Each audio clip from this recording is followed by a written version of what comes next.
জঙ্গলের মধ্যে আটকা পড়ছি। আমি একটা ব্রিজের নিচে বসে আছি। বৃষ্টি হচ্ছে প্রচুর। এখন একটু করে থামছে থামছে বলতে এখনো গোড়া গোড়া বৃষ্টি হচ্ছে। অলরেডি একটু চালাইছি, ভিজে গেছি।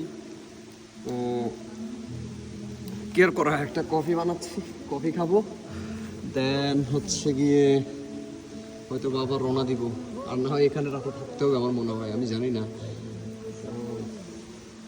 অবস্থা খুবই ভয়াবহ না? উপর দিয়ে ট্রেন যাচ্ছে একটু পর পর, ওই যে ট্রেনের আওয়াজ হচ্ছে, তাই না? আর এইদিকে হচ্ছে যে কফির জন্য পানি গরম দিছি, একটা ব্ল্যাক কফি খাবো। এই হচ্ছে অবস্থা ব্রো। বাইক প্যাকিং আমার আরো আগে প্ল্যান করা উচিত ছিল। আমি নেক্সট টাইম যদি প্ল্যান করি সামারে করব। শরৎ, বসন্ত, হেমন্ত যাই বলেন, ওই সময় করবো না।